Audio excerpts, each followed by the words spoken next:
ఈ ఆరాధనకి చేరువచ్చిన అందరికి వందనాలు, స్తోత్రాలు. ప్రభు గడిచిన వారంతా మనల్ని సంఘాన్ని ప్రభు కాల్చి కాపాడుతూ అందుకు దేవునికి మహిమ కలుగును గాక. బైబిల్ గ్రంథంలో మత్తయి సువార్త 5వ అధ్యాయం 48వ వాక్యాన్ని చదువుకుంటాం. మీ పరలోకపు తండ్రి పరిపూర్ణుడు కనుక మీరులో పరిపూర్ణులై ఉండును. ఈరోజు ఫాదర్స్ డే. ఈ సందర్భంగా ఈ యొక్క మాటను నేను తెలియజేస్తూ ఉన్నాను. మీ పరలోకపు తండ్రి పరిపూర్ణుడు కనుక మీరును పరిపూర్ణులుగా ఉండేదరు. శరీర సంబంధంగా తండ్రులు ఎంతో మంది ఉన్నారు. పెళ్ళైన 2-3 సంవత్సరాల తర్వాత, పిల్లలు పుట్టిన తర్వాత వాళ్ళు తల్లి తండ్రి అని పిలువబడతారు. తండ్రులు భౌతికంగా ఎంతో మంది ఉన్నారు. వారు తమ పిల్లల్ని నడిపిస్తారు, శిక్షిస్తారు, దండిస్తారు. పిల్లల్ని ఒక క్రమశిక్షణలో నడిపించే తండ్రులు చాలామంది లోకంలో ఉన్నారు. తద్వారా పిల్లల జీవితాలు ఆశీర్వాదకరంగా కొనసాగుతూ ఉంటాయి. తండ్రి లేని ఇల్లు దుఃఖకరంగా, బాధకరంగా ఉంటుంది. ఎంతోమంది అక్కడక్కడ ఒంటరి స్త్రీలను గమనించినప్పుడు వాళ్ళ కుటుంబాల్లో దుఃఖము, బాధ, కన్నీళ్ళు కనిపిస్తూ ఉంటాయి, శారీరకంగా. కానీ ప్రేమ వల్ల పరలోకపు తండ్రి అటు వారికి తోడుగా ఉందరు దాకా. తండ్రి మనకు కూడా ఉన్నాడు. మేమైతే సేవకులుగా మా ఆత్మీయ తండ్రి యేసును కాదని పిలుస్తాను. శారీరకంగా తండ్రులు ఉన్నారు, కానీ ఆత్మీయ తండ్రులు వాళ్ళు స్థిరమైన వాడు, శాశ్వతమైన వాడు. ఇహలోక సంబంధమైనటువంటి రక్త సంబంధం అది కొంతకాలమే ఉంటుంది. కానీ అక్షయ అనుబంధంతో కూడినటువంటి ఆ తండ్రి సహవాసం అనేది చాలా గొప్పది. భౌతికంగా తండ్రులు ఉన్నారు. ఆత్మీయంగా మనం గమనించినప్పుడు మనల్ని ఎవరు ఆత్మీయంగా నడిపిస్తూ ఉంటారో వాళ్ళు మాకు తండ్రి అని చెప్పేవాళ్ళు కూడా ఉంటారు. ఈరోజు ఒక ఉదయాన్నే ఓ సహోదరుడు, ఓ తమ్ముడు, చిన్నవాడు, మీరు మాకు ఆత్మీయ తండ్రి అంటే వాడు మందిరానికి రావడం, బాప్తిసం తీసుకోవడం, మీ ద్వారా నిన్నని మొదటి సంతోషపడి మెసేజ్ పెడతారు. అంటే ఆత్మీయ తండ్రులు అక్కడక్కడ మీకు కూడా ఉన్నారు. అందుకు దేవునికి మహిమ కలుగును గాక. మిమ్మల్ని ఎవరు ప్రభు మార్గంలో నడిపించారో, ఎవరు మీకు గైడెన్స్ ఇస్తున్నారు స్పిరిచువల్ లైఫ్లో వర్ధిల్లడానికి, వారు ఆత్మీయ తండ్రులుగా పిలువబడుతూ ఉంటారు. శరీరానుసారంగా తండ్రులు ఉన్నారు, పిల్లలు నడిపిస్తారు. కానీ ఆత్మీయ తల్లిదండ్రులు చాలా ప్రాముఖ్యమైన వారు. సంఘానికి మేము మీకు ఆత్మీయ తల్లిదండ్రులుగా ఉన్నాము. దేవునికి మహిమ కలుగును గాక. ఆత్మీయంగా మీరు వర్ధిల్లడానికి కావాల్సినటువంటి ఆలోచనలు మీరు వాక్యం ద్వారా పొందుకుంటూ ఉన్నారు. ఆత్మీయంగా అభివృద్ధి చెందుతూ ఉన్నారు. ఈ సంఘ సహవాసంలో ప్రతి ఆలోచన సేవకులైన మా ద్వారా, వాక్యం ద్వారా మీరు పొందుకొని ఇక్కడ రాబోయే రోజుల్లో మీరు వర్ధిల్లుదురు గాక. ప్రేమ వల్ల మీ పరలోకపు తండ్రి పరిపూర్ణుడు కనుక మీరులో పరిపూర్ణులుగా ఉండేది. మనం ఆరాధించుచున్న పరలోకపు తండ్రి ఆయన పరిపూర్ణుడు. పర్ఫెక్షన్ అనే అనుభవం తండ్రికి ఉన్నది. మన పరలోకపు తండ్రి పరిపూర్ణుడు కనుక మనము కూడా పరిపూర్ణతలోనికి రావాలి అని ప్రభు కోరుకుంటూ ఉన్నాడు. మరి పరిపూర్ణతలోనికి రావాలంటే మనం ఏం చేయాలి? 4 విషయాలు క్లుప్తంగా మీరు చెప్పి ముగిస్తారు. ఈ మాటల చేత మనమందరము పరిపూర్ణుల మొగదుము గాక. యేసుక్రీస్తు ఈ లోకంలో మన నిమిత్తమై ఆయన ఈ లోకానికి వచ్చారు. మన నిమిత్తమై ప్రాణత్యాగం చేశారు. సమాధి చేయబడి 3వ దినాన మరణాన్ని చేయించి తిరిగి ఆయన తండ్రి దగ్గరకు వెళ్ళిపోయాడు. యేసయ్య తండ్రి, నాయన, అబ్బ అని మొరపెడుతూ ఉన్నాం. ఇప్పుడు మనకు తండ్రి ఎవరు? యేసయ్య. ఆయన మనకు తండ్రిగా ఉన్నారు, మనం ఆయనకు పిల్లలమై ఉన్నాం. యోహాను సువార్తలో 1వ అధ్యాయంలో రాయబడి ఉంది, తనను ఎందరైతే అంగీకరించి ఉన్నారో వారందరూ దేవుని పిల్లలు అని పిలువబడటానికి అధికారాన్ని పొంది ఉన్నారు. కనుకనే ప్రతిసారి దేవుని మందిరానికి వచ్చినప్పుడు తండ్రి, నాయన, యేసయ్య అని మొదలుపెట్టి ప్రార్థిస్తూ ఉంటారు. తద్వారా ఆయన ద్వారా మీరు ఎన్నో మేలు పొందుకుంటూ ఉన్నారు. అనారోగ్యంతో వచ్చినప్పుడు ఆరోగ్యం ఇస్తూ ఉన్నారు. మీరు ఏ మనవి దేవుని సన్నిధిలో చేసుకుంటున్నారో వాటిని మీకు అనుగ్రహిస్తూ ఉన్నారు. ఇంకా పరలోకంలో ఉంటున్న తండ్రి మనకు తండ్రిగా ఉన్నాడు కాబట్టి ఇంకా సమస్త ఈవులన్నీ మనమందరము మీరు పొందదురుగాక. తండ్రి తన పిల్లలకు మంచి ఈవులను ఇవ్వాలని కోరుకుంటాడు. మీ పిల్లల్ని ఈ చెన్నైలో ఉండే మంచి మంచి స్కూల్లో జాయిన్ చేయాలని ఆశపడతాడు. ఎందుకంటే మీ పిల్లల భవిష్యత్తు ఆశీర్వాదకరంగా ఉండాలి. ఎంత ఖర్చైనా పర్వాలేదు, ఎక్కడ మంచి స్కూల్ ఉంది, ₹1,00,000 పర్వాలేదు, నేను అక్కడే జాయిన్ చేస్తానంటారు. మీ పిల్లలకు మంచి ఈవులను ఇవ్వాలని మీరు కోరుకుంటూ ఉండగా పరలోకంలో ఉంటున్న తండ్రి అంతకంటే గొప్ప దీవెనలు మీకు మనందరికీ ప్రభు అనుగ్రహించుగాక. ఇప్పటికే మీరు పరలోకంలో ఉంటున్న తండ్రి యొక్క దీవెనలు పొందినవాడు, ఆశీర్వాదాలు పొందినవాడు, ఇంకా ఇహపర సంబంధమైనటువంటి దీవెనల చేత మీరు తృప్తిపరచబడదురుగాక. భౌతికమైన ఆశీర్వాదాలు, ఆత్మీయ ఆశీర్వాదాలు పరలోకంలో ఉంటున్న తండ్రి ద్వారా మీరు పొందుకొని సంఘ సహవాసంలో బలపరచబడుతూ ఉన్నారు. అయితే రోజులు గడిచిపోయింది, సంవత్సరాలు గడిచిపోయింది, మీరు ఎన్నో సంవత్సరాలుగా దేవుని మందిరానికి వస్తూ ఉన్నారు. ఒక పరిపూర్ణతలోనికి రావాలని ప్రభు కోరుకుంటూ ఉన్నాడు.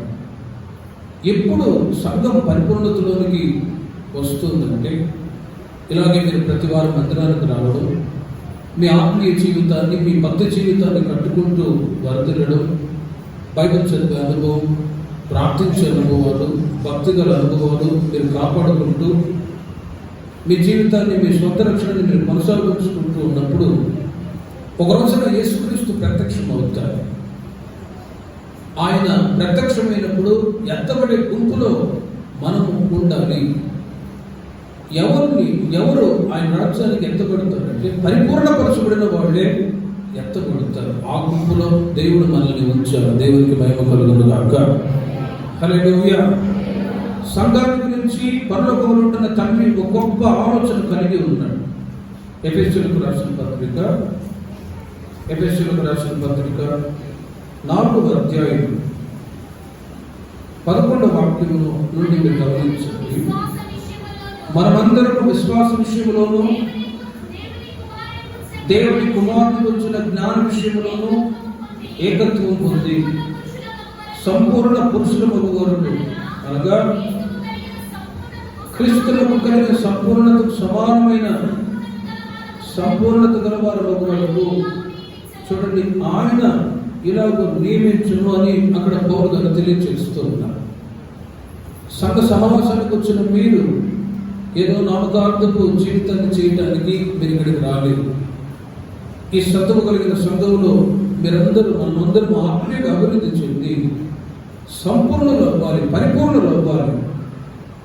మన పరలోకపు తండ్రి పరిపూర్ణుడు కాబట్టి మనల్ని కూడా ఆయన పరిపూర్ణులు చేయడానికి శక్తిమంతుడు. హల్లెలూయా.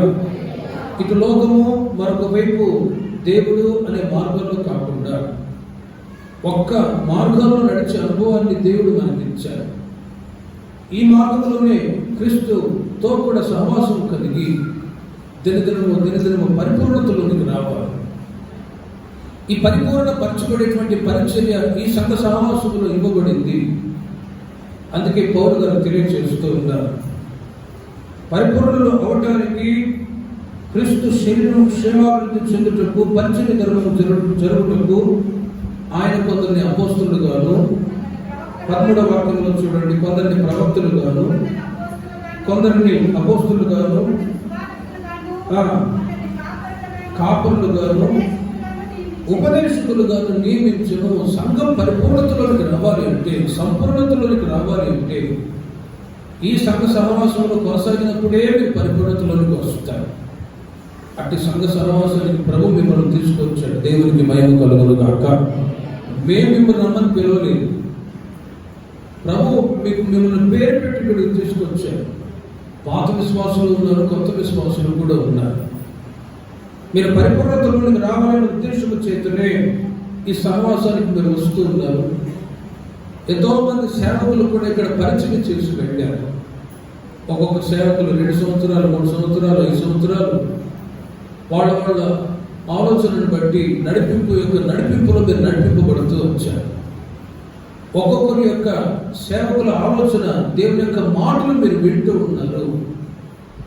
ఇక రాబోయే రోజుల్లో కూడా ఎంతో మంది సేవకులు చెప్పే ఒక నడిపింపులో మీరు నడిపింపబడతారు. ఒక్కరే ఉంటే, ఒక్క అనుభవంలోనే కొనసాగితే పరిపూర్ణులుగా మారలేదు. ఒక 2 సంవత్సరాలు ఒక సేవకులు ఉన్నప్పుడు వాళ్ళు చెప్పే ఆలోచన మాటల చేత మీరు ఆత్మీయంగా బలపరచబడతారు. లేదు వాళ్ళే కావాలి అన్నారు అనుకోని మీరు ఆత్మీయంగా అభివృద్ధి చెందలేదు. ఉదాహరణకి రోజు మీ ఇంట్లో సాంబారన్నమే తింటూ ఉన్నారు అనుకోండి, మీకు బలం వచ్చిందా?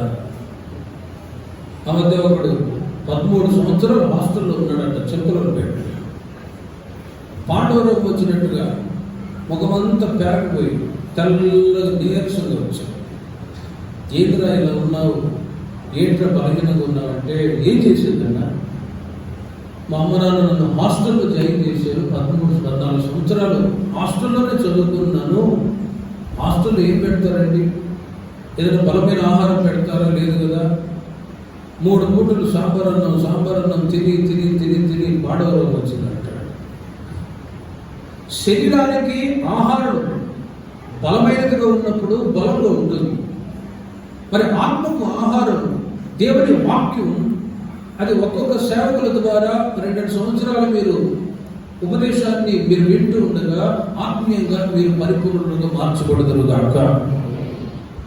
కనుకనే ఈ యొక్క 5-fold మినిస్ట్రీ, ఈ యొక్క సంఘ సహవాసంలో ఒక్కొక్క సేవకుల యొక్క నడిపింపులో మీరు నడిపింపబడుతూ ఉంటేనే మీరు ఆత్మీయ అభివృద్ధి చెందుతారు. లేకపోతే ఎక్కడేసిన పొంగలి అక్కడే ఉన్నట్టుగా ఉంటారు. కనుక ప్రేమ వల్ల పరిపూర్ణులు అవటానికి దేవుడికి సంఘాన్ని, సేవకుల సహవాసాన్ని, ఈ ఆత్మీయ అనుభవాలను ఇచ్చి ఉండగా, ఎవరు సేవకులు ఉన్నా, నెక్స్ట్ ఇంకొకళ్ళు ఎవరు వచ్చినా ఈ సహవాసంలో మీరందరూ స్థిరపరచబడుదురు గాక. ఈ సహవాసంలో మీరు యేసు వైపు చూచుచునే కొనసాగుదురు గాక. వాళ్ళే ఉండాలి, వాళ్ళు ఉంటే బాగుండేమో అన్నట్టుగా మీరు ఒకవేళ మనుషులని, సేవకులు ప్రేమించారనుకో విగ్రహారాధికులు అవుతారు. దేవుని కంటే అధికంగా ఏ ఒక్కరిని మీరు ప్రేమించకూడదు. యేసయ్యనే మీరు ప్రేమించుదురు గాక. మీరు పరిపూర్ణులు అవ్వాలి అంటే ఏం చేయాలి? మత్తయి సువార్త 19వ అధ్యాయం 21వ వాక్యంలో, మీ పరలోకపు తండ్రి పరిపూర్ణుడు కనుక మీరును పరిపూర్ణులుగా ఉండేదని వాక్యం చెప్పి ఉండగా, పరిపూర్ణులు అవ్వాలంటే ఏం చేయాలి? అందుకు యేసు, నీవు పరిపూర్ణుడు ఒకటి కోరిన యెడల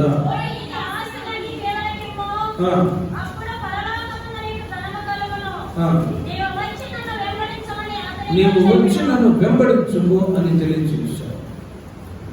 ఒక ధనవంతుడైన యవనస్తుడు యేసుక్రీస్తు దగ్గరికి వచ్చి, బోధకుడా, పరలోక రాజ్యానికి వారసుని అవ్వాలంటే నేనేం చేయాలి అని అడిగాడు. మత్తయి సువార్త 19వ అధ్యాయం 21వ వాక్యంలో, నీవు పరిపూర్ణుడు కోరిన యెడల పోయి నీ ఆస్తిని అమ్మి పేదలకు ఇమ్ము. గమనించండి, నిత్య జీవం పొందడానికి ఏ మంచి కార్యం చేయాలి అని నేను ఐశ్వర్యవంతుడు అడిగాడు. ధనవంతుడు యేసయ్య అంటాడు, మోషే చెప్పిన 10 ఆజ్ఞలను పాటిస్తే పరిపూర్ణుడు అవుతావు, నిత్య జీవానికి నీ వెళ్తావు. అలాగైతే నేను చిన్నప్పటి నుండే వాటిని పాటిస్తున్నాను ప్రభువా, నేను ఏ తప్పు చేయని వాడిని, ఏ పాపము చేయని వాడిని, ఐఎమ్ పర్ఫెక్ట్ పర్సన్, నేను ఆల్రెడీ పరిపూర్ణుడుగా ఉన్నాను అని అంటాడు. కానీ ప్రేమ వల్ల దేవుని దృష్టిలో అతనిలో ఇంకా కొరతలు ఉన్నాయి. పరిపూర్ణతలోనికి రావాలి అంటే ఫాలో మీ అనే మాట, నన్ను వెంబడించు అనే మాట చెప్పాడు. నీకున్నవన్నీ కూడా బీదలకిచ్చి నన్ను వెంబడించు. ఆ మాటకి చూడండి, అతడు యవనస్తుడు, ఆ యవనుడు మిగుల ఆస్తి గలవాడు కనుక ఆ మాట విని వ్యసనపడుచు వెళ్ళిపోయాను. ప్రభువుని వెంబడించలేకపోయాడు.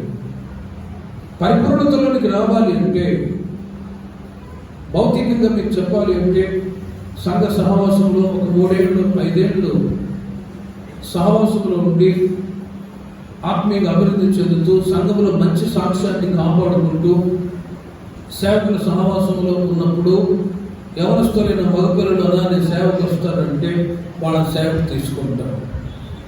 ఎందుకంటే ఇంకా పరిపూర్ణతలోనికి రావాలనే ఉద్దేశం చేత పిలుపు దర్శనాన్ని బట్టి వాళ్ళని సేవలోకి తీసుకుంటారు. సేవకు వచ్చినప్పుడు యేసయ్య చెప్పినట్లుగా యేసయ్య అంటాడు, నీకు ఉన్నటువంటి ధనవంతు కూడా బీదలకు ఇచ్చి నన్ను వెంబడించు. వాటిని నేను విడిచిపెట్టలేను అంటే ప్రభువుని వెంబడించలేను. వెంబడించాలి అంటే అన్ని వదులుకొని రావాలి. అప్పుడే ఆ వ్యక్తి పరిపూర్ణతలోకి వస్తాడు. యేసయ్యే నాకు స్వాస్థ్యం అనుకొని ప్రభువుని వెంబడించేవాడు పరిపూర్ణతలోకి వస్తాడు. రక్షించబడి బాప్తిజం తీసుకుని సంఘ సహవాసానికి వచ్చిన మీరు కూడా యేసయ్యను నమ్మిన ఆ ప్రారంభ దశలో నుండియే మీరందరూ యేసయ్యను వెంబడించుచూ ఉన్నవాళ్ళు. హల్లెలూయా. Not only the servants of God, దేవుని సేవకులు మాత్రమే కాదు, క్రీస్తును వెంబడిస్తూ ఉన్నవాళ్ళు మీరు ఆయన్ని ఎంతవరకు వెంబడిస్తూ ఉన్నారు? రక్షణ పొందిన ఆ రోజు నుండి కన్నుమూసేంత వరకు, ప్రభు రాకడ వరకు మీరు ప్రభువుని వెంబడించదురుగాక. మధ్యలో కొన్నిసార్లు క్రీస్తును వెంబడించని పరిస్థితుల్లో సాతానుగాడు ఇబ్బందులు పెడతాడు. లోకాన్ని, పాపాన్ని, సాతాన్ని చూపించి ఏ ప్రార్థన పెడతావు లేదు, లోకంలో ఉన్నవన్నీ అనుభవించాలి కదా, ఈ ప్రార్థన భక్తి అంటే అనుభవించలేదు కదా అని ఒకవేళ మీరు ఆత్మీయంగా ఎదుగుతూ పరిపూర్ణతలో మీకు రావాలని ఆశపడుతూ ఉన్నప్పుడు సడన్గా సాతానుడు కొన్నిసార్లు లోకాన్ని, పాపాన్ని, సాతానుడు ఇబ్బందులు పెట్టవచ్చు. కానీ మీరు యేసు వైపు చూచుచున్న ఈ పరుగు పందెంలో మీరు ఓపికతో పరిగెత్తుదురుగాక. క్రీస్తును వెంబడిస్తూ ఉన్నప్పుడు దేవుడు సంతోషపడతాడు. క్రీస్తును వెంబడిస్తూ ఒకవేళ మీరు వెనకబడిపోతే సాతానుడు సంతోషపడతాడు. ఇదిగో వీళ్ళు పడిపోయారు, వీళ్ళు బలహీనులైపోయారు. క్రీస్తును వెంబడించకుండా అడ్డుపడేటువంటి కార్యం ఏంటో తెలిసిన పాపము, చెడుతనము. హెబ్రీయులకు రాసిన పత్రిక 12వ అధ్యాయం 1వ వాక్యంలో మీరు గమనిస్తే అపోస్తలుడైన పౌలు రోమా సంఘానికి తెలియజేస్తూ ఉన్నారు, ఇంత గొప్ప సాక్షి సమూహము మేఘము వలె మనల్ని ఆవరించి ఉన్నందున మనము కూడా ప్రతి భారమును సులువుగా చిక్కులు పెట్టు పాపమును విడిచిపెట్టి విశ్వాసమునకు కర్తయు దాన్ని కొనసాగించువాడు నేను యేసు వైపు చూచుచు మన ఎదుట ఉంచబడిన పందెంలో చూడండి ఓపికగా పరిగెత్తండి. రన్నింగ్ రేస్లో పరిగెత్తేవాడు విషలు వదగానే ఆత్రంగా పరిగెత్తడానికో హార్ట్ అటాక్ వచ్చి మధ్యలో పడి చచ్చిపోతాడు. రన్నింగ్ రేస్లో పరిగెత్తేవాడు మొదట స్లోగా అతడు మూవ్ అవుతూ ఉంటాడు. ఇక గమ్యం రాగానే అప్పుడు స్పీడ్ పెంచుతాడు. విజువల్ వదలగానే 1 2 3 అనగానే ఒక్కసారిగా పరిగెత్తడానికో హార్ట్ అటాక్ వచ్చి మధ్యలో పడిపోతాడు. లేకపోతే కాళ్ళు తట్టుకొని ఎక్కడో పడిపోయి పల్లెలు కొట్టుకొని మోకాళ్ళ దెబ్బలు తగులుతాయి. రన్నింగ్ రేస్లో పరిగెత్తేవాడు మొదట స్లోగా పరిగెత్తి ఆ గమ్యం రాగానే కొద్దిగా స్పీడ్ పెంచి ఆ అద్దరికి చేరుకుంటాడు, బహుమతిని పొందుకుంటాడు. అలాగే పౌలు అంటాడు, ఇంత గొప్ప సాక్షి సమూహం మేఘము వలె మనల్ని ఆవరించి ఉన్నందున ఒక స్టేడియంలో ఒక క్రికెటే కానీ వాలీబాలే కానీ వాళ్ళు ఆడుతూ ఉన్నప్పుడు చుట్టూ ప్రజలందరూ చూసి ఓరు కేకలు వేసి జెండాలు ఎగరేస్తారు. ఎవరి దేశం జెండాని వాళ్ళు ఎగరవేసి వాళ్ళు ఎంకరేజ్ చేస్తారు, ఇంకా నువ్వు బాగా ఆడు, ఇంకా నువ్వు బాగా ఆడు అని చెప్పి ఎంకరేజ్ చేసే కొద్ది అతను ఆడుతున్న ఆ ఆటగాడు ఇంకా ఉత్సాహంగా ఆడుతూ ఉంటాడు, ప్రోత్సాహపరుస్తూ ఉంటారు. ఆడాలి, నువ్వు బాగా ఆడాలి, మా దేశానికి పేరు తేవాలి అని. పౌలు దాన్ని కంపేర్ చేసి ఈ మాటలు రాస్తారు. మన చుట్టూ మనం ఇప్పుడు పరిపూర్ణతలోనికి రావాలనే ఉద్దేశం చేద్దాం. మనం ఇప్పుడు ఉన్నాం. మన చుట్టూ ఎవరున్నారు? అబ్రహాము, ఇస్సాకు, యాకోబు, పాత నిబంధన కాలంలో ఉంటున్న భక్తులందరూ కూడా వాళ్ళు మనల్ని ఎంకరేజ్ చేస్తున్నారు. విశ్వాసపు మంచి పోరాటాన్ని పోరాడి ఉన్నాము, మీరు కూడా పోరాడుడి, మీరు కూడా విశ్వాసములకు కర్తయో దాన్ని కొనసాగించువాడునని యేసు వైపు చూచుచు ఈ పరుగు పందెంలో ఓపికతో పరిగెత్తండి అని వాడు మనకు మాదిరి చూపెట్టి ప్రోత్సాహపరుస్తూ ఉండగా, ప్రభువుని వెంబడిస్తూ ఉన్న మీరు అటు ఇటు చూడకుండా యేసు వైపే మీరు చూచుదురుగాక. సంఘానికి వచ్చిన మీరు వాళ్ళ బలహీనతలు వీళ్ళ బలహీనతలు చూడకుండా యేసు వైపు మాత్రమే మీరు చూచుదురుగాక.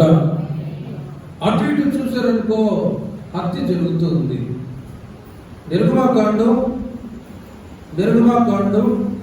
2వ అధ్యాయంలో మోషే అటు ఇటు చూసి ఏం చేశాడో చూడండి. 12వ వాక్యంలో,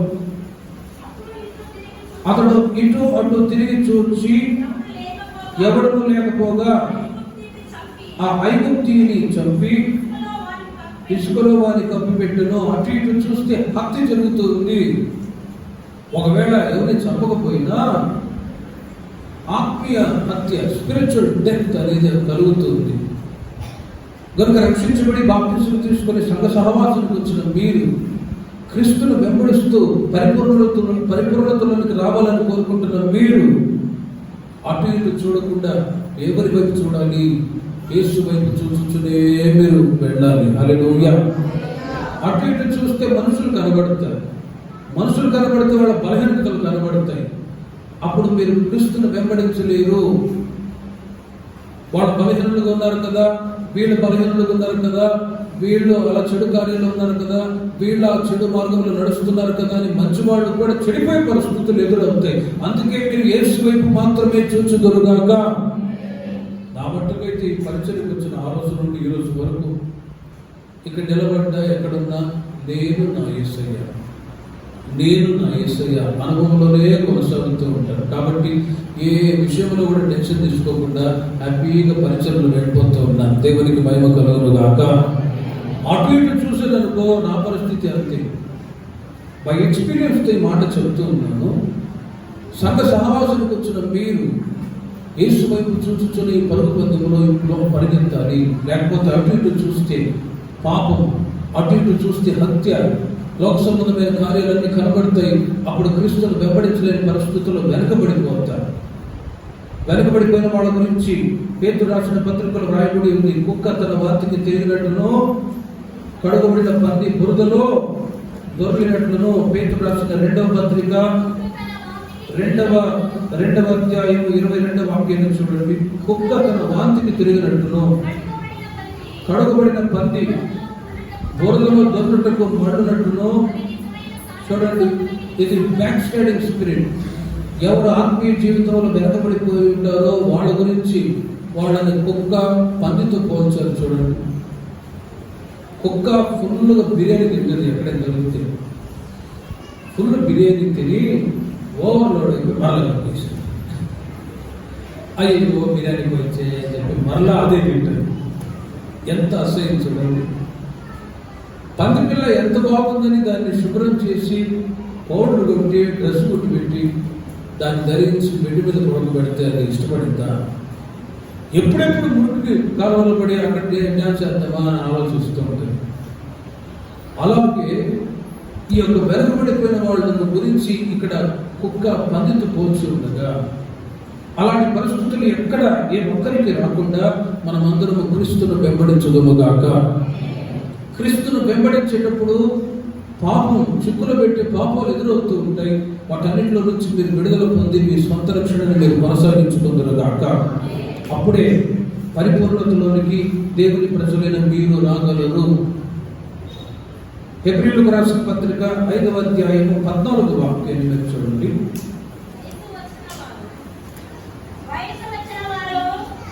వయస్సు వచ్చిన వారు అభ్యాసము చేత మేలు కీడులను వివేచించుటకు సాధకము చేయబడిన జ్ఞానేంద్రియములు కలిగి ఉన్నారు కనుక బలమైన ఆహారము వారికే తగును. మీ పరలోకపు తండ్రి పరిపూర్ణుడు కనుక మీరును పరిపూర్ణులుగా ఉండేదరు. పరిపూర్ణులుగా నీవు మారాలి అంటే, పరిపూర్ణురాలు అవ్వాలంటే మీరు క్రీస్తుని వెంబడించాలి. వెంబడించకుండా ఏ అడ్డుగా ఉన్న కార్యాలు ఏమున్నాయో వాటన్నిటినీ మీరు దూరపరచుకొని క్రీస్తును మనమందరం వెంబడించుదాము గాక. ఇక్కడ హెబ్రీ పత్రికలో పౌలు అంటాడు, వయస్సు వచ్చిన వారు, ఫుట్నోట్లో వయస్సు వచ్చిన వారు అనే మాటకి 2 అనే మాట ఉంది. ఫుట్నోట్లో చూడండి, పరిపూర్ణులు అని రాయబడి ఉంది. పరిపూర్ణులు అభ్యాసము చేత మేలు కీడులను వివేచించుటకు సాధకము చేయబడిన జ్ఞానేంద్రియములు కలిగి ఉన్నారు. ఇప్పుడు చిన్న పిల్లలు ఉన్నారనుకోండి, వాళ్ళు 1 పోయినా 2 పోయినా మళ్ళీ దాంట్లో చేతులు పెట్టేవాళ్ళు ఉంటారు. తెలియదు కాబట్టి అంటారు. పిల్లలకు తెలియదు కాబట్టి వాళ్ళు అలాంటి కార్యక్రమాల్లో ఉంటారు, ఆడుకుంటూ. వాళ్ళకి తెలియదు కాబట్టి వయసు వచ్చిన వాళ్ళు కూడా అలా చేస్తే ఇంకేమన్నా. పౌలు అంటాడు, అభ్యాసం వచ్చేట పరిపూర్ణతలోకి వచ్చిన తర్వాత, చిన్నపిల్లలుగా ఉన్నప్పుడు ఏం తెలియదు. ఒక యుక్త వయసు వచ్చినప్పుడు, ఒక 16 years రాగానే ఏది మంచి ఏది చెడు అనేటువంటి ఒక ఆలోచన అప్పుడు వాళ్ళు పొందుకుంటారు. Maturity mind. 16 సంవత్సరాల వయసు వచ్చిన తర్వాత మేలు కీడులను వివేచించుటకు సాధనము చేయబడిన జ్ఞానేంద్రియములు కలిగి ఉన్నారు కనుక బలమైన ఆహారం వారికి తగును. పుట్టిన ప్రతి శిశువు మొదట పాలతో పోషింపబడుతూ ఉంటారు. పాలతో పోషింపబడుతున్న పిల్లల్ని లేదు ఒకేసారి వీడు బలమైన ఆహారాన్ని తినాలని చెప్పి చికెన్ ముక్క పెట్టారనుకో, ఆ పిల్లవాడి దెబ్బకు చేస్తారు. కనుకనే ఒక 5-6 నెలలు పాలతో పోషించి ఆ తర్వాత 6 నెలల తర్వాత వాళ్ళని బలమైన ఆహారాన్ని పెట్టడానికి మరి ఈ అన్నప్రసన్న చేయండి అని తీసుకొస్తారు.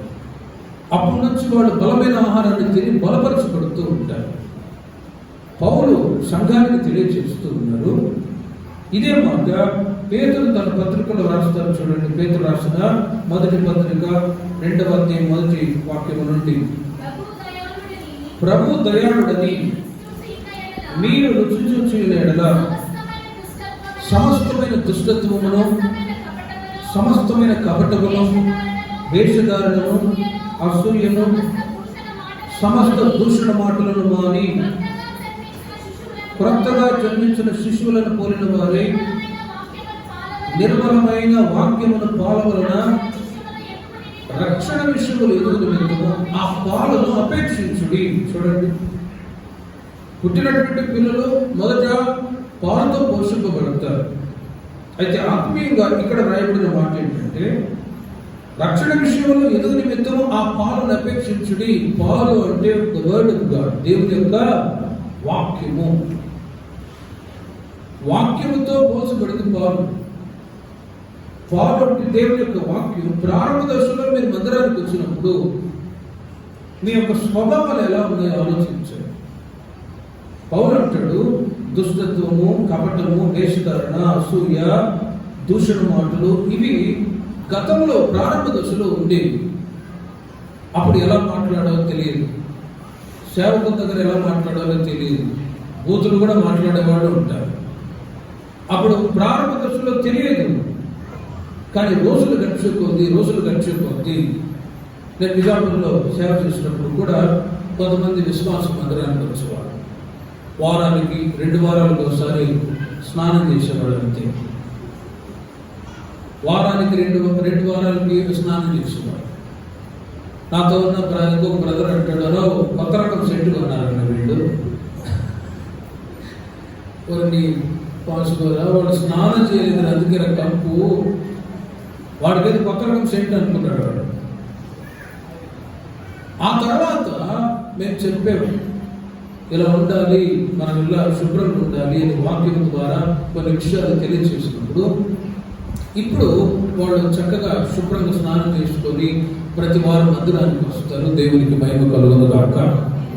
ఆ మెచ్యూరిటీ మైండ్ ప్రారంభ దశలో ఎలా ఉండాలో, ఎలా మాట్లాడాలో, ఎలా ప్రవర్తించాలో తెలియని పరిస్థితి. దుష్టత్వము, కపటము, వేషధారణ, అసూయ, దూషణ మాటలు ఇవన్నీ ఉన్నాయి. స్వభావాల్లో కానీ మాటల్లో కానీ ఇవన్నీ ఉన్నాయి. రోజులు గడిచే కొద్ది దేవుని వాక్యం అనే పాల వలన మీరు పోషింపబడుతూ ఉండే కొద్ది దేవుడు మీలో మార్పును కలుగజేస్తూ వచ్చారు. ఆ మార్పు అనేది చాలా ప్రాముఖ్యమైనది. ఎంతో మంది ఎన్నో కార్యాల నుంచి విడుదల పొందాలని ఎక్కడికెక్కడికో వెళుతూ ఉంటారు. ఓ త్రాగుడు మానాలి ఈ వ్యక్తి అన్నప్పుడు ఆ త్రాగుడు మాన్పించడానికి ఎక్కడికెక్కడికో తీసుకెళ్ళి ఎన్నో మందులు వాడి ఎంత మాటలు చెప్పినా కూడా వినని త్రాగుడు పోతాడు ఉన్నారు. కానీ ప్రేమ వల్ల వాక్యము చేత అనేకుల జీవితాలు ఈ రోజున మార్చబడుతూ ఉన్నాయి. దేవునికి మహిమ కలుగును గాక. వాక్యం అనే పాల వలన ఎంతో మంది రక్షణలోనికి వస్తూ ఉన్నారు. రక్షణలోనికి వచ్చి కపటము, వేషధారణ, అసూయ, దూషణ మాటలన్నీ మానుకొని మంచి మాటలు, మంచి పద్ధతి కలిగి ప్రవర్తిస్తూ ఉన్నారు. ఇంకా పరిపూర్ణతలోనికి రావాలి అంటే బలమైన ఆహారము వారికి తగును. మొదట పాలతో పోషింపబడుతూ వచ్చారు మీరు. ఒక 2 సంవత్సరాలు, 3 సంవత్సరాలు, 5 సంవత్సరాలు நீங்க சர்ச்சுக்கு வந்து எத்தனை வருஷம் ஆயிடுச்சு? நாங்க 10 வருஷம் ஆயிடுச்சு, 20 வருஷம் ஆயிடுச்சு అని అంటారు. ఓకే, కానీ స్పిరిచువల్ గ్రోత్ ఉందా? ఆత్మీయంగా ఎదిగే వాళ్ళు ఉన్నారు, ఎదగని వాళ్ళు కూడా ఉన్నారు. ప్రేమిల వల్ల మీరు ఏ పరిస్థితుల్లో ఉన్నారు? పాలతోనే పోషింపబడుతున్న విశ్వాసులు ఉన్నారా, లేకపోతే బలమైన ఆహారంతో పోషింపబడుతున్న వాళ్ళు ఉన్నారా? బలమైన ఆహారం చేత పోషింపబడుతున్న వాళ్ళు పరిపూర్ణులు అవుదురు గాక. హల్లెలూయా. ఇక్కడ మీరు వింటున్నటువంటి ఈ ఆత్మీయ ఆహారం ఇది బలమైన ఆహారం. ఉన్నది ఉన్నట్టుగా మీకు తెలియజేస్తూ ఉన్నాను. ఎక్కడ బటర్ పోసినట్టుగా, బ్రెడ్ మీద బటర్ పోసినట్లు కాకుండా ఉన్నది ఉన్నట్టుగా మీకు వాక్యాలు బోధిస్తూ ఉన్నప్పుడు కొన్నిసార్లు ఇవి కష్టంగా ఉంటాయి, ఇవి ఇబ్బందికరంగా ఉంటాయి. ఇంత కఠినమైన మాటలు యేసు ప్రభువు బోధించుతున్న రోజుల్లోనే ఇంత కఠినమైన బోధ మేము వినలేము. వినాలి, విని పద్ధతులు మార్చుకొని ఉన్నప్పుడే పరిపూర్ణలోనికి వస్తాం. లేకపోతే ఎన్ని సంవత్సరాలు మందిరానికి వచ్చినా మార్పు లేకపోతే ప్రభు రాకడలో ఎత్తపడలేదు. కనుక ప్రేమ వల్ల యేసయ్య ప్రత్యక్షమైనప్పుడు ఆయన రాజ్యంలోనికి మనము చేరవలను అంటే బలమైన ఆహారం చేత ఇంకా మీరు పోషింపబడుదురు గాక. దేవుని యొక్క వాక్యాన్ని మీరు చదవాలి, ధ్యానించాలి. ఉపదేశానుసారంగా మీరు జీవించినప్పుడు ఆ బలమైన ఆహారం చేత మీరు పోషింపబడుతూ ఉన్నప్పుడు బలవంతులు అవుతారు. నామకార్థపు స్థితిలో ఉన్నట్లయితే పరిపూర్ణులు కాలేదు. ఒక్కసారి మీరు ఆలోచించండి. రక్షణ విషయంలో ఎదుగు నిమిత్తం పాలన అపేక్షించుకుని పేతులు తెలియజేస్తే ఎబ్రీ సంఘానికి పౌలు గారు అంటారు, పరిపూర్ణులు అవ్వడానికి బలమైన ఆహారము వారికే తగును. బలమైన ఆహారం, నేను భౌతికమైన ఆహారాన్ని గురించి చెప్పట్లేదు, కానీ ఈ దేవుని వాక్యం అనే ఆహారం చేత ఇంకా మీరు పోషింపబడుదురు గాక. రక్షణ విషయంలో ఎదుగు నిమిత్తం మొదట మీరు పాలతో పోషింపబడుతూ వచ్చారు. యేసు రక్షించును, యేసు స్వస్థపరచును రండి అన్నప్పుడు వచ్చారు, ఆశీర్వదించబడ్డారు. ఇంకా పర్ఫెక్ట్ బ్రైడ్, ఒక పరిపూర్ణపరచబడిన పరిశుద్ధతలోనికి రావాలి అంటే దేవుని యొక్క బలమైన ఆహారం అవసరం, ఉపదేశం అవసరం. ఆ ఉపదేశాలు ఇంకా రాబోయే రోజుల్లో మీరు విని వాక్యానుసారమైనటువంటి జీవితాన్ని చేసి ప్రభు యొక్క రాకడకై మనం సిద్ధపడుదుము గాక. గలతీయులకు రాసిన పత్రిక 3వ అధ్యాయం 3వ వాక్యం మీరు చూడండి. మీరు ఇంత అవివేకులైనా మొదట ఆత్మానుసారంగా ఆరంభించి ఇప్పుడు శరీరానుసారంగా పరిపూర్ణులగుదురా. చూడండి, గలతీ సంఘంలో మీ పరలోకపు తండ్రి పరిపూర్ణుడు కనుక మీరు పరిపూర్ణులుగా ఉండేదారు. పరిపూర్ణులు అవ్వాలి అంటే ఒకటి, క్రీస్తును మీరు వెంబడించాలి. ఎంతవరకు? ప్రభు రాకడ వరకు, కళ్ళు మూసేంత వరకు మనం ప్రభువుని వెంబడించదువుగాక. పరిపూర్ణులు అవ్వాలంటే బలమైన ఆహారం ద్వారానే సాధ్యం. బలమైన ఆహారం తినాలి, హార్లిక్స్, బోర్మిట, ఇంకా మటన్, చికెన్ అన్ని తినేవాళ్ళు ఉన్నారట. వాటి గురించి చెప్పట్లేదు. కానీ ఆత్మీయ ఆహారం, బలమైన ఉపదేశాన్ని మీరు విని దేవుని సన్నిధిలో ఆత్మీయ అభివృద్ధి చెందుదురుగాక. మీరు పరిపూర్ణులు అవ్వాలంటే ఆత్మానుసారంగా నడవాలి. గలతీ సంఘంలో దేవుని ప్రజలైన వాళ్ళు, పరిశుద్ధతలో ఉండటానికి పిలువబడిన దేవుని ప్రజలు పౌలు గారి యొక్క మాటలు విని వాడు రక్షణ పొంది బాప్తిసం తీసుకొని సంఘ సహవాసంలో ఆత్మీయంగా అభివృద్ధి చెందుతూ ఉన్నారు. కొంతకాలం వేరే ప్రాంతానికి పౌలు గారు సేవ చేయడానికి వెళ్ళి మరలా తిరిగి రాగానే ఈ గలతీ సంఘంలో ఉంటున్న కొంతమంది విశ్వాసులు వాళ్ళు అన్య ఉపదేశాన్ని విని వెనుకబడిపోయారండి. అంతవరకు ఈ ఉపదేశాన్ని, ఈ మాటలు విని వాళ్ళు ఆత్మీయ అభివృద్ధి చెందుతున్న వాళ్ళు పౌలు గారు ఇంకో ప్రాంతానికి వెళ్ళి అక్కడ సేవ చేసి మరలా తిరిగి వచ్చిన తర్వాత వీళ్ళు అన్య బోధలతో వాళ్ళు తిరిగారు. అప్పుడు వాళ్ళ గురించి పౌలు గారు బాధపడ్డాడు. అయ్యో గలతీ సంఘస్థులారా, మీరు ఎందుకు ఇంత త్వరగా ఈ ఉపదేశాన్ని విడిచిపెట్టి మీరు వెళ్ళిపోయారు? మొదటి అధ్యాయం 6వ వాక్యాన్ని మీరు చూడండి. 8వ వాక్యములో మేము మీకు ప్రకటించిన సువార్త గాక మరి యొక్క సువార్తను మేమైనను పరలోకము నుండి వచ్చిన ఒక దూత అయినను మీకు ప్రకటించిన యెడల అతడు శాపగ్రస్తుడవును గాక అని అంటాడు. పౌలు గారు అపోస్తలుల యొక్క ఉపదేశాన్ని తెలియజేశాడు. వాళ్ళని ఆత్మీయంగా బలపరిచి వారు వెళ్ళిపోయి, పౌలు గారు వెళ్ళిపోయి మరలా కొద్ది రోజుల తర్వాత తిరిగి వచ్చేసరికి వీళ్ళు క్రీస్తు సువార్తకు భిన్నమైన సువార్తను విని ఆత్మీయంగా బలహీనులయ్యారు. వాళ్ళలో కొంతమంది శరీరానుసారమైన మనసు కలిగి ప్రవర్తిస్తూ వచ్చారు. మంచిగా ఆత్మీయంగా ఎదుగుతున్న వాళ్ళు సడన్ గా వాళ్ళు శరీరానుసారంగా మార్చబడ్డారు. ఆ సంఘంలో ఆత్మీయత కరువైపోతూ వచ్చింది. ప్రారంభ దశలో వాళ్ళు ఆత్మానుసారంగా నడుచుకున్న వాళ్ళు రాను రాను రాను రాను రాను శరీరానుసారమైన మనసు కలిగి ప్రవర్తిస్తూ వచ్చారు. అందుకే పౌలు గారు ఆ సంఘాన్ని గురించి, ఇదిగో మరలా మీ గురించి నేను ప్రసవ వేదన పడవలసి వచ్చింది కదా అని అంటాడు. ప్రసవ వేదన ఎంత బాధ మీకే తెలుసు. నాకు అర్థం కాక ఒక అక్కను అడిగారు, అక్క ఏమనుకోవద్దు, ప్రసవ వేదన ఎట్లుంటుందని చెప్పంటే అలా లారీ కింద బట్టి చచ్చిపోదాం అనిపించిందంట. అంటున్నా ప్రసవ వేదన మరలా మీ గురించి నేను పడవలసి వచ్చింది అని అంటాడు పౌలు గారు. ఆ ప్రసవ వేదనలో ఎంత వేదన ఉంటుందో అక్కడ మీకే తెలుసు. మరి సంఘంలో మిమ్మల్ని నడిపించాలి, మిమ్మల్ని సంఘంలో స్థిరపరచాలి, మిమ్మల్ని పరిపూర్ణంగా చేసి ఆ పని మాకు అప్పచెప్పి ఉండగా మేము ఎంత ప్రశ్న వేదన పడాలో ఆలోచించండి. సంఘంలో ఎప్పుడు ఎవరు అడుగుతారో, ఎవరు ఎలా ఉంటారో, వాళ్ళ మెంటాలిటీ అన్ని అర్థం చేసుకొని ఈక్వల్గా సమానంగా అందరూ సమాధానకరంగా సంతోషకరంగా ఉండాలి అని కోరుకుంటున్నప్పుడు నడిపించాలంటే మేము ఎంత ప్రశ్న వేదన పడాలి. ఒక ఆత్మ ఒకవేళ వెనకబడిపోతే ఏ విషయంలో ఆ బ్రదర్ అలిగాడు, ఏ విషయంలో బాధపడ్డాడని ఎరిగి మరలా లైన్ చేయాలంటే ఎంత ప్రశ్న వేదన పడాలో మీరు ఆలోచించండి, నా గురించి. కనుకనే సంఘ సహవాసానికి వచ్చిన మీరందరూ సమాధానంగా ఉందరు గాక. సంఘానికి వచ్చిన మీరు అందరూ ఐక్యత కలిగి ఉందరు గాక. సంఘానికి వచ్చిన మీరు ఆత్మానుసారంగా నడుతురు గాక. శరీరానుసారంగా నడిస్తే మీరు పరిపూర్ణులు కాలేరు. ఇన్ని సంవత్సరాల మందిరానికి వచ్చిన ఎంతమంది సేవకులు మారినా శరీరానుసారమైన మనసు ఉంటే పొరపాటున పరిపూర్ణులు కాలేరు. మరి ఆ శరీరానుసారమైన మనసు ఏంటి? 5వ అధ్యాయం 19వ వాక్యంలో మీరు చూడండి. గలతీయులకు రాసిన పత్రిక 5:19. శరీర కార్యములు స్పష్టమైనవి.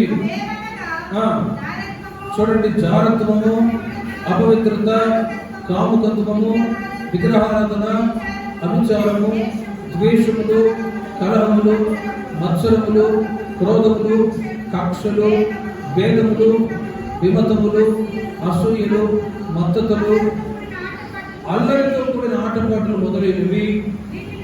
వీటిని గురించి నేను మునుపు చెప్పిన ప్రకారము ఇట్టి వాటిని చేయవారు దేవుని రాజ్యమును స్వతంత్రించు కొనల నిమిత్తం స్పష్టంగా చెప్పుచున్నాను. క్లియర్గా పౌలు గారు తెలియజేస్తారు.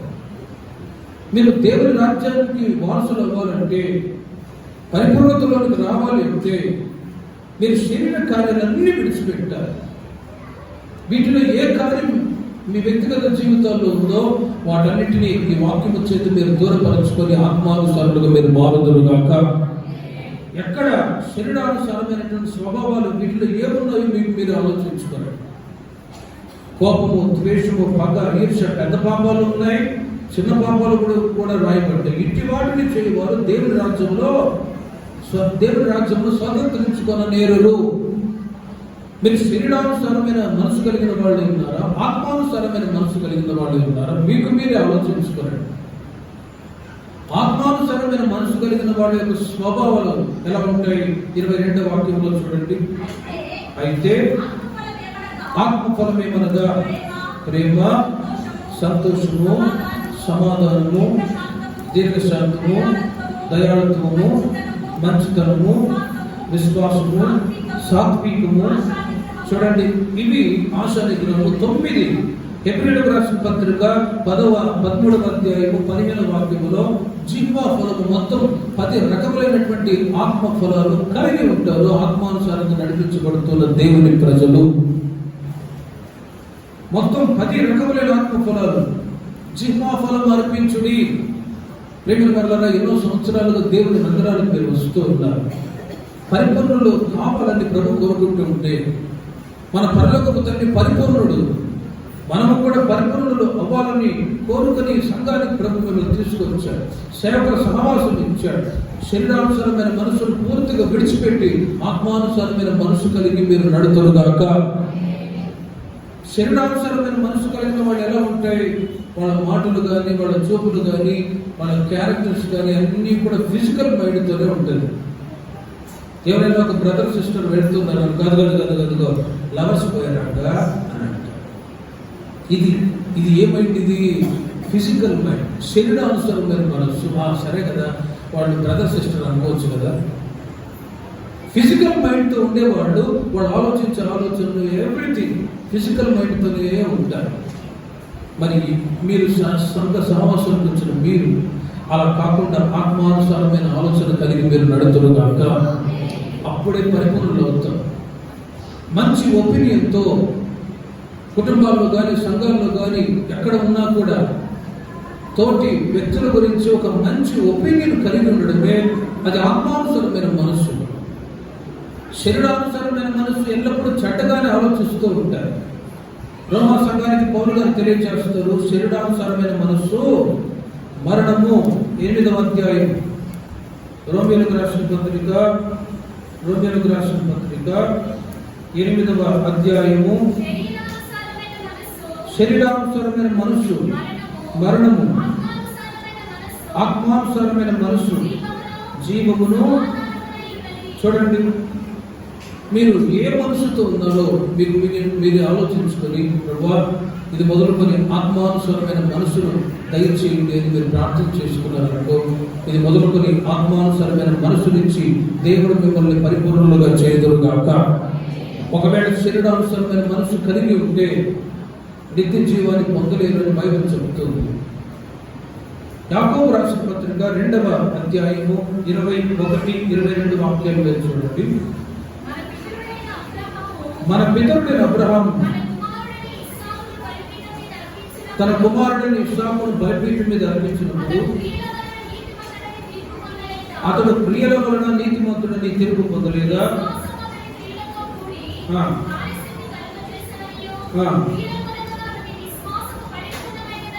క్రియల వలన అతని విశ్వాసం పరిపూర్ణమైనదనియు చూడండి, గ్రహించుచున్నావు కదా. యాకోబు తన పత్రికలో రాస్తాడు. మీ పరలోకపు తండ్రి పరిపూర్ణుడు కనుక మీరును పరిపూర్ణులు అవుదురు. ఆయన పరిపూర్ణతలోనికి మనం రావాలి అంటే క్రీస్తును వెంబడించాలి. పరలోకంలో ఉంటున్న తండ్రి పరిపూర్ణుడు అయి ఉన్నట్లు మనము పరిపూర్ణులు కావాలి అంటే బలమైన ఆహారం చేత మీరు పోషింపబడుదురు గాక.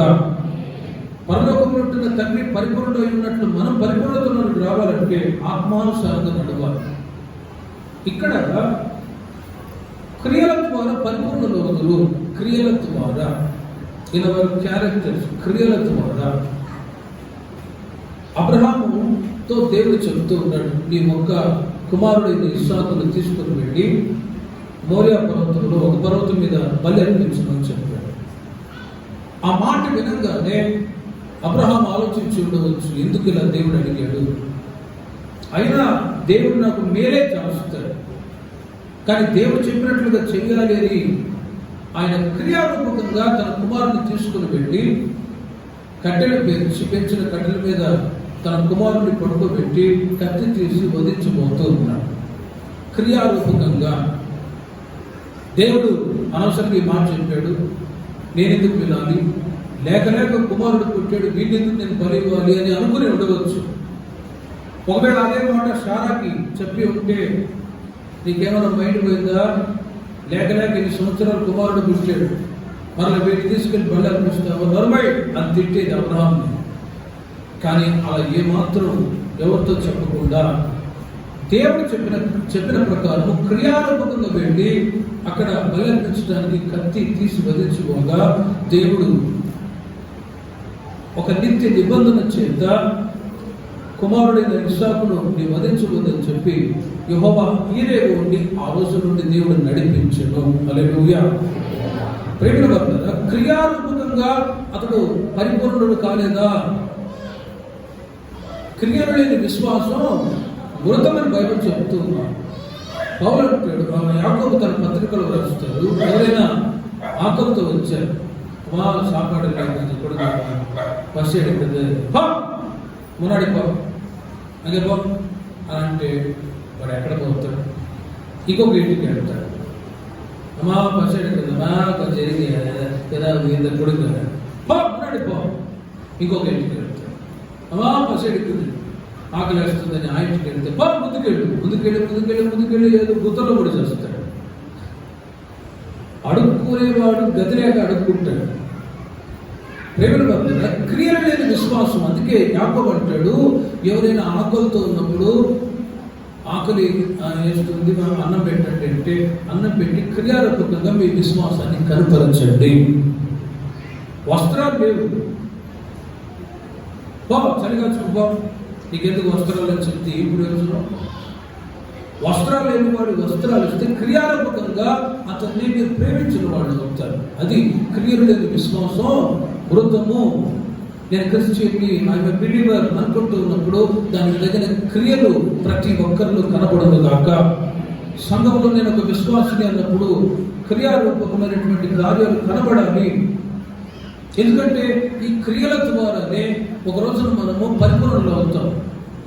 పరలోక రాజ్యానికి వెళ్ళాలి అన్నప్పుడు చాలా మంది ఎన్నో ధర్మకార్యాలు చేసేవాళ్ళు ఉన్నారు, విధవరాళ్ళకి బట్టలు పంచేవాళ్ళు ఉన్నారు, చలివేంద్రాలు నిర్మించేవాళ్ళు ఉన్నారు, ఆ తర్వాత ఎన్నో పుణ్యకార్యాలు చేసేవాళ్ళు ఉన్నారు.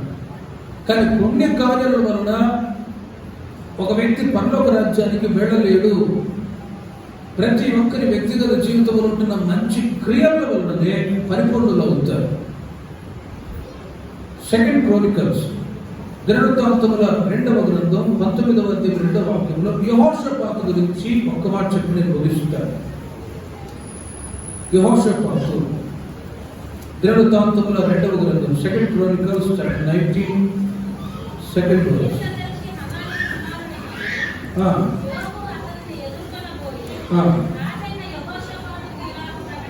రాజైన యెహోషాపాతునకు ఇలాగ ప్రకటన చేసెను, నీవు భక్తిహీనులకు సహాయం చేసి యెహోవా శత్రువులకు స్నేహితుడు వెతికి కదా, అందువలన యెహోవా సన్నిధి నుండి కోపము నీ మీదికి వచ్చును.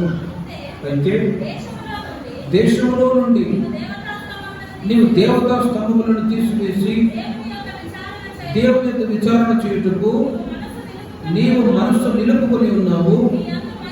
చూడండి, నీ యందు మంచి క్రియలు కనబడుచున్నవి. హల్లెలూయా. ఇశ్రాయేలు ప్రజలలో 39 మంది రాజులు ఏలుబడి చేశారు. యూదా రాజులు, ఇశ్రాయేలు రాజులు మొత్తం 39 మంది రాజులు ఏలుబడి చేస్తే, ఆ ఏలుబడి చేసినటువంటి రాజులలో ఒక్కొక్క రాజు ఒక్కొక్క విధంగా పరిపాలన చేస్తూ వచ్చాడు. ఒక రాజు వచ్చి విగ్రహానికి సంబంధించిన వాటిని ప్రోత్సహించి బయలుదేవత స్తంభాలను నిర్మించి పూజలు చేయించారు. ఇంకొక రాజు వచ్చి వాటిని పడగొట్టి దేవునికి అనుకూలంగా ఉండేటట్లుగా భయభక్తులు కలిగి ప్రవర్తిస్తూ వచ్చారు. అలా 39 మంది రాజుల్లో ఈ యెహోషాపాతు గురించి అక్కడ రాయబడి ఉంది. అతడు రాజుగా అభిషేకించబడ్డ తర్వాత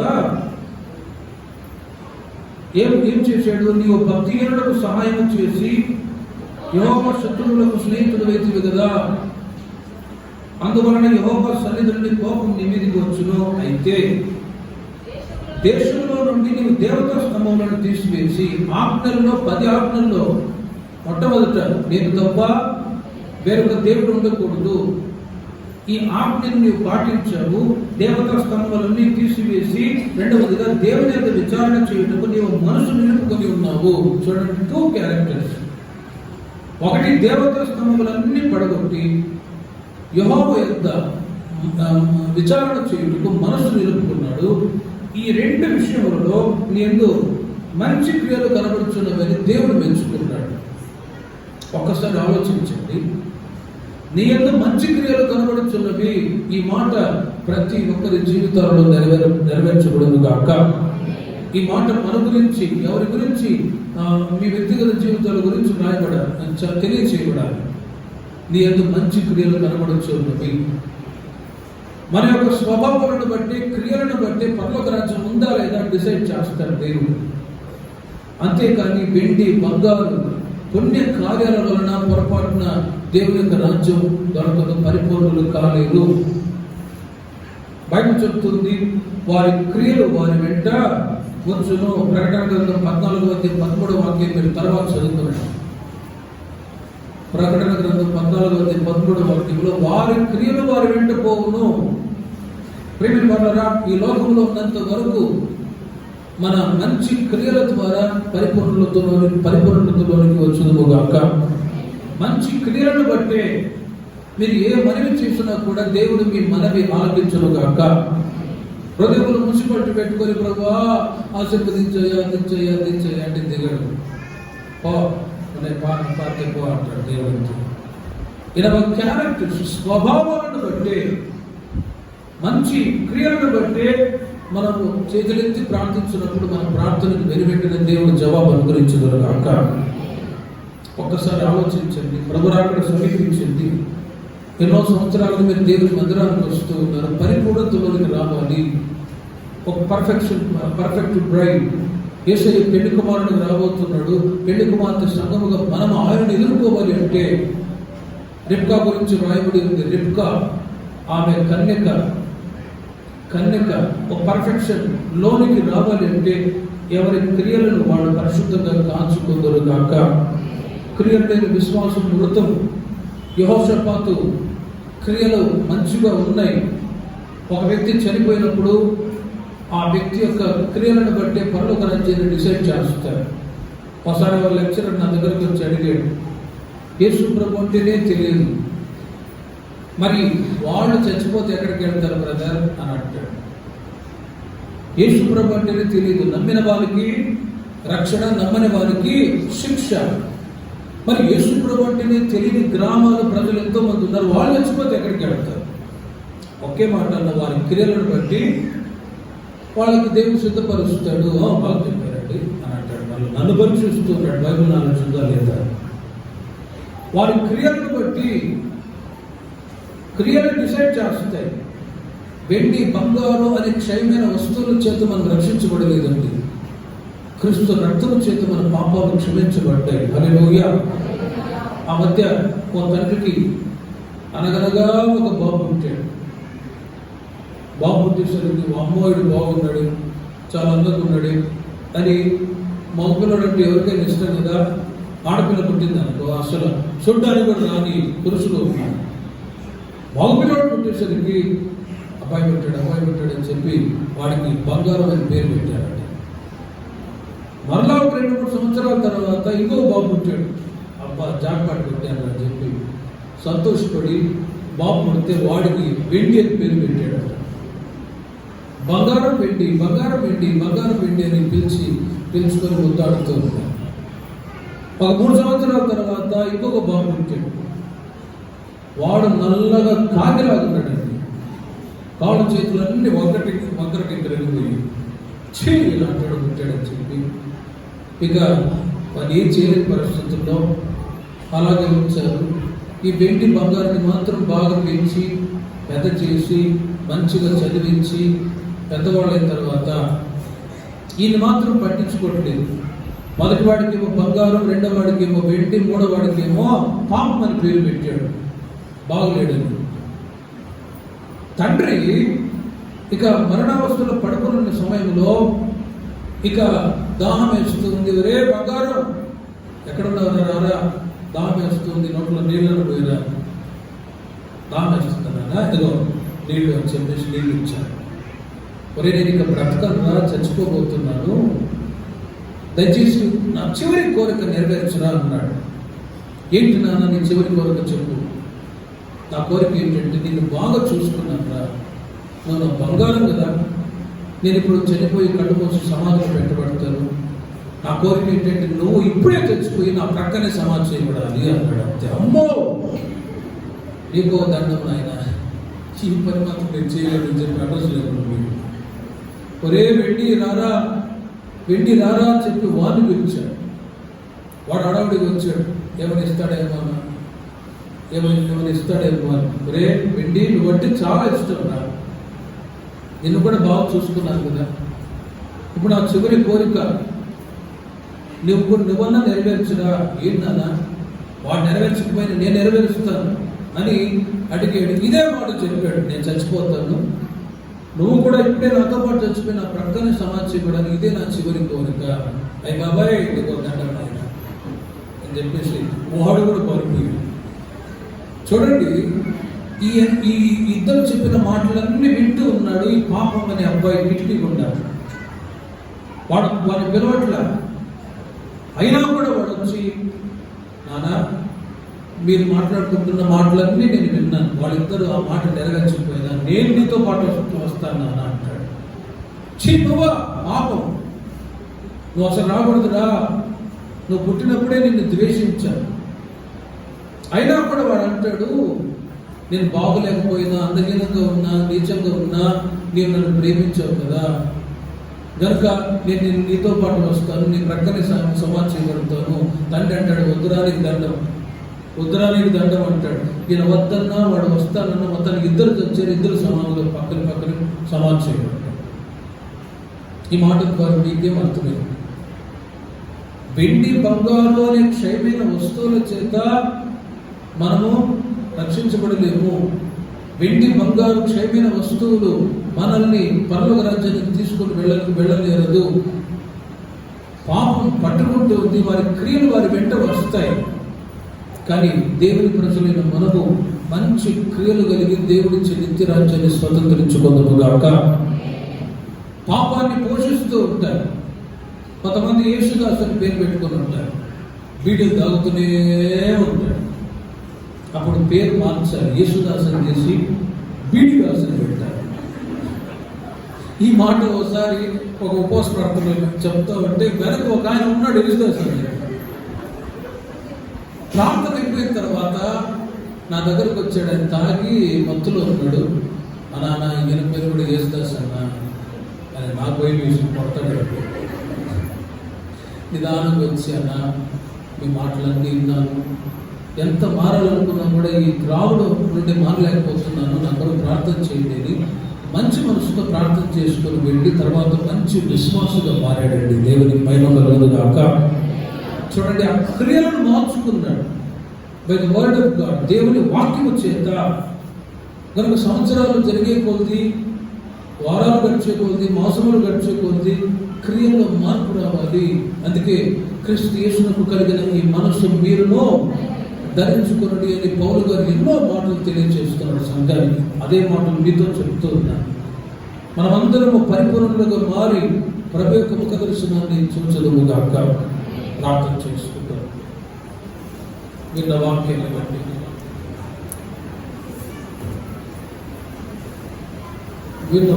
బట్టి మీ పరలోకపు తండ్రి పరిపూర్ణులుగా మీరు పరిపూర్ణులుగా ఉండేదో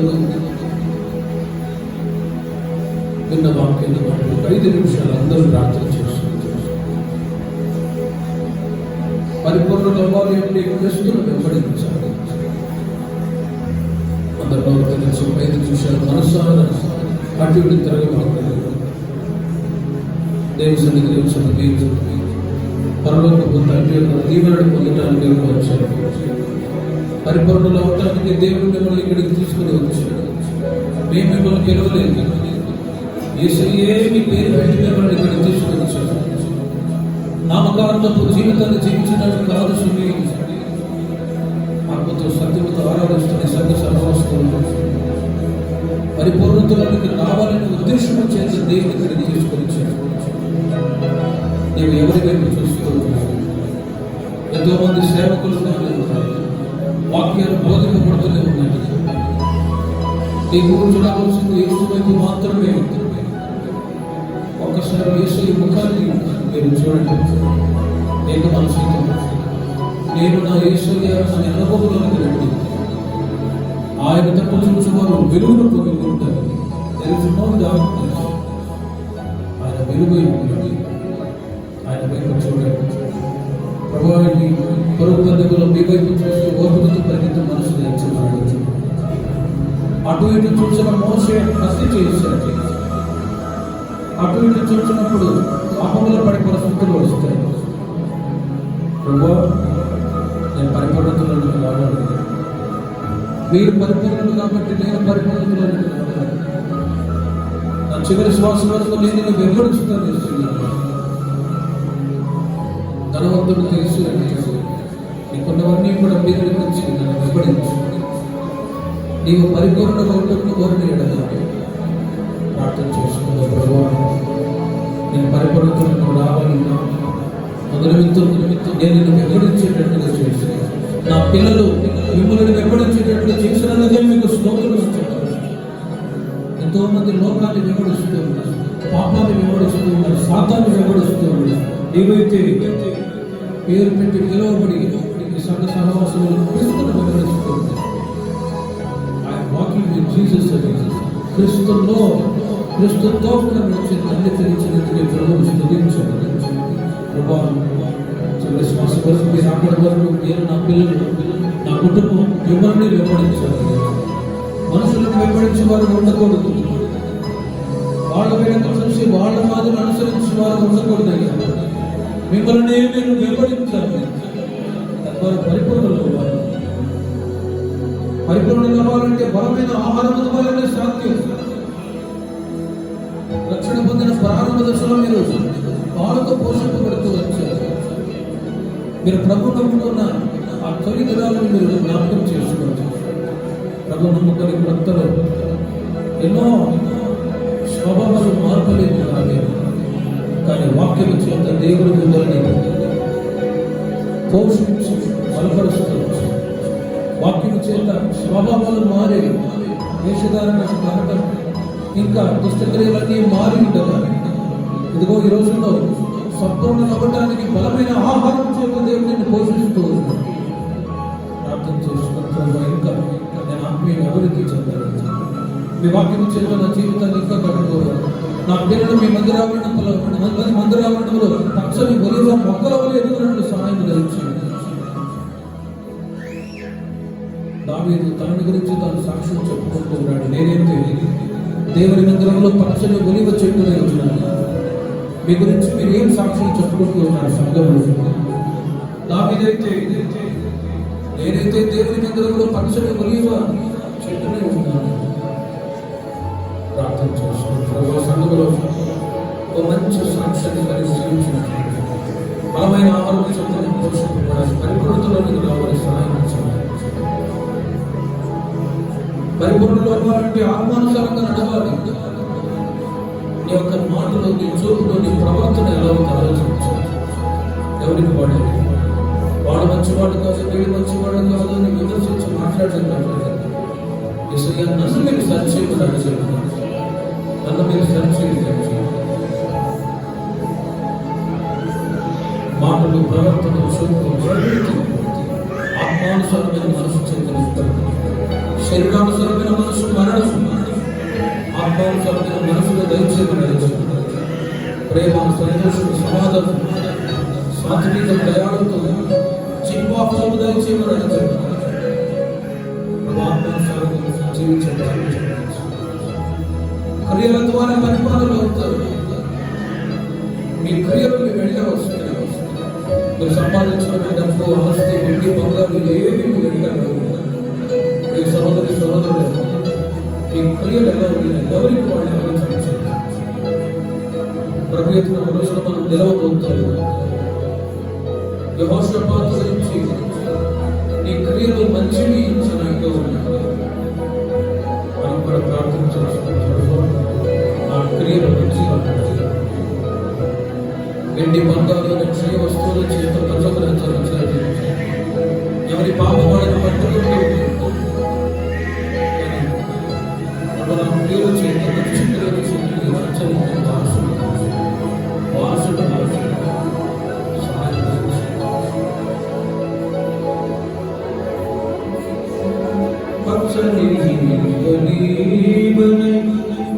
నీ మందిరావరణములో నీతో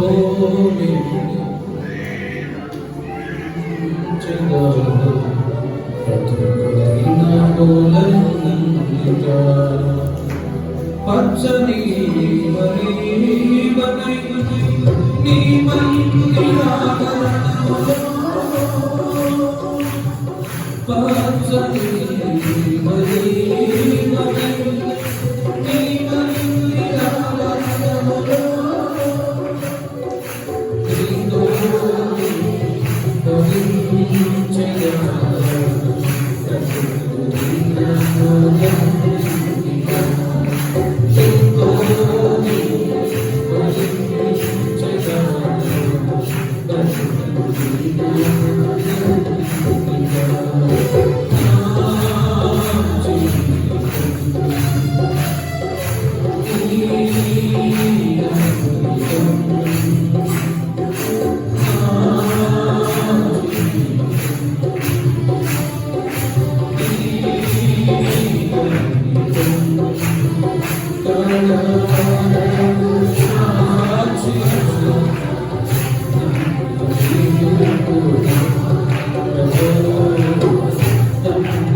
Thank you.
Gracias.